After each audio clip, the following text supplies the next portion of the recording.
Good morning po sa ating lahat. Ngayon po ay ang ating online morning devotion dito sa St. Paul United Methodist Church, July 20, 2026. Na ang ating pong tekstong pagbabatayan ay mula po sa Genesis 29 verses 15 to 28. Na ganito po ang sinasabi. Pagkalipas ng isang buwan, sinabi ni Laban kay Jacob, "Hindi dahil magkamag-anak tayo, ay pagtatrabahuhin kita ng walang bayad. Pagkano bang dapat kong isweldo sa iyo?" Si Laban ay may dalawang anak na dalaga.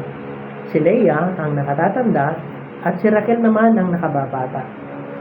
Mapupungay ang mga mata ni Leah, ngunit mas maganda at kaakit-akit si Raquel.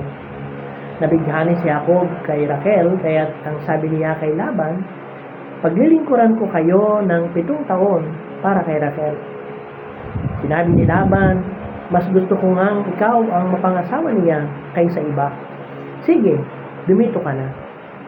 7 taong naglingkod si Jacob upang mapasa kanya si Raquel. Ngunit iyon ay parang katumbas lamang ng ilang araw dahil sa laki ng kanyang pag-ibig dito. Sinabi ni Jacob kay Laban, "Dumating na ang panahon, dapat kaming magpakasal ng iyong anak." Naghanda ng malaki si Laban at inanyayahan ang lahat ng taga-roon. Ngunit ng gabing iyon, hindi alam ni Jacob na ang pinasiping sa kanya ay si Leah sa halip na si Raquel. Ibinigay naman ni Laban kay Leah ang alipin nitong si Zilpah. Kinaumagahan, nakita ni Jacob na si Leah pala ang kanyang kasiping. Kaya sinabi niya kay Laban, "Bakit ninyo ito ginawa sa akin? Bakit ninyo ako nininang? Naglingkod ako sa inyo para kay Raquel, hindi po ba?" Sumagot si Laban, "Hindi ka ugalian dito sa amin na mauna pang mag-asawa ang nakababatang kapatid. Patapusin mo muna ang salminggong pagdiriwang na ito at pagkatapos ay bibigay ko sa iyo si Raquel kung maglilingkod ka sa akin ng 7 taon pa." Sumang-ayon naman si Jacob at nang matapos ang pagdiriwang, ibinigay nga sa kanya ni Laban si Raquel bilang asawa. Pinagpala po tayo sa pagkabasa ng kanyang mga salita na ngayon po ay ating pagbubulay-bulayan. Dito ay makikita natin ang kwento ni Jacob na naglilingkod para sa pag-ibig, para sa pagmamahal. Ngunit nakaranas din ng panlilinlang. Sa kabila ng mga pagsubok, makikita natin kung paano gumagana ang katapatan, ang katotohanan ng buhay, at ang plano ng Diyos. Ilang bagay ang nais ko makita natin mula sa ating pagbubulay-bulay ngayong umaga. Una, ay ang pag-ibig ay may kalakip na paglilingkod at pagtitiis.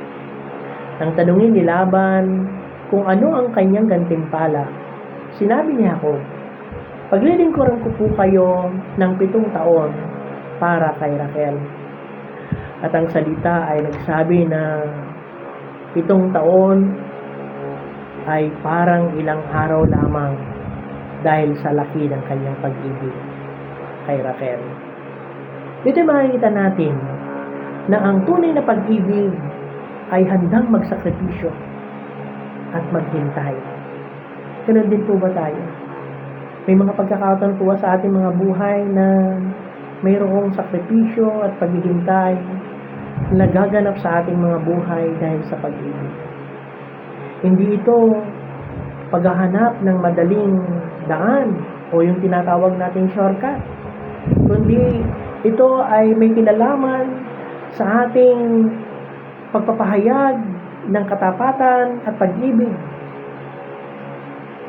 sa ating minamahal, sa ating mga buhay bilang mga mananampalataya, sa ating ugnayan sa Diyos at sa ating kapwa. Ang paglilingkod ay nagiging magaan kapag nakaugat mula rito ang pagmamahal o pag-ibig. Pangalawa, dito makikita din natin yung tinatawag nating paglilinglang at ang bunga ng ating gawa. Nang matapos na ang panahon, sa halip na si Raquel ang ibigay sa kanya ni Laban, si Leah ang ipinagkaloob niya kay Jacob. Kaya naman dito ay makikita natin na nagtanong si Jacob kay Laban, bakit ninyo ito ginawa sa akin? Hindi po ba para kay Raquel ako ay naglingkod? Ngunit nagpaliwanag si Laban at ang sabi niya ay, hindi kaugalian dito sa amin na mauunang mag-asawa ang nakababata kaysa nakatatanda. Nang ibig sabihin lamang nito, kailangan munang si Leah ang unang mag-asawa bago si Raquel. At ito ay naunawaan ni Jacob. Dito makikita natin yung senaryo o yung may isip natin yung nakaraan ni Jacob na minsan ay niloko din niya, dinilang din niya ang kanyang ama at ang kanyang kapatid. Ngayon, siya naman ang nalilinlang, siya naman ang niloloko o naloloko. Tandaan natin, ang ating ginagawa ay babalik din sa atin. Ngunit isang tiyak na mapanghahawakan natin na kahit sa panahon ng pagkakamali at kawalan ng katarungan, alam nating hawak pa rin ng Diyos ang ating buhay, katulad ni Jacob. Pangatlo at panghuli, ang pagtupad sa pangako sa kabila ng bagong pagsubok.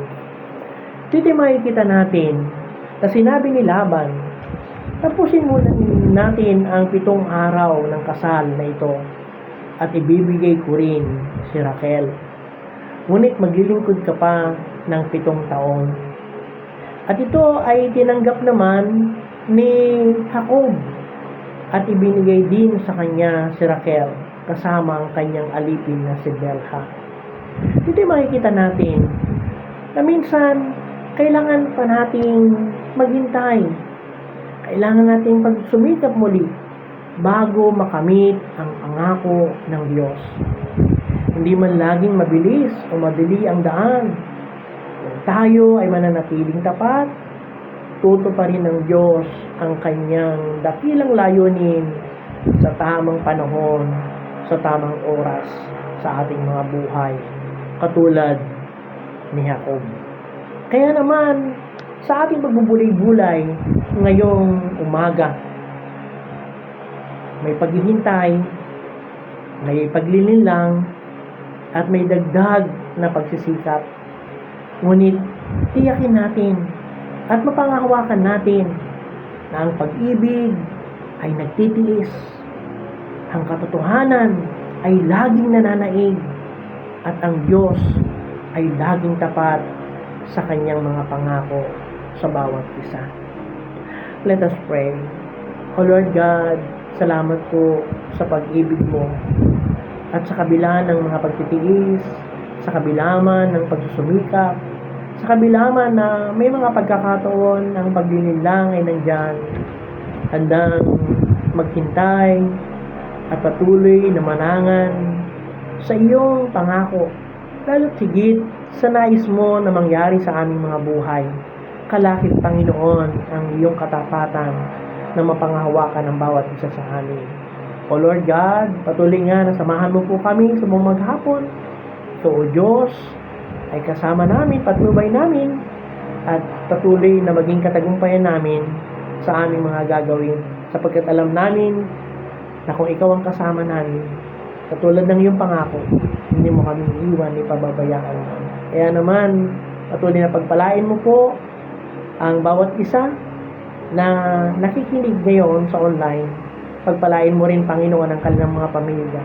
Pagpalain mo rin ang iyong iglesia sa dakong ito, ang St. Paul United Methodist Church, na patuloy mo ginagamit, di lamang face-to-face, kundi maging online na katulad nito, upang ipahayag ang iyong mabuting balita. Sa iyo, O Diyos, ang papuri at pasalamat. In Jesus' name we pray. Amen. Amen. God bless us all po sa ating lahat. To God be the glory.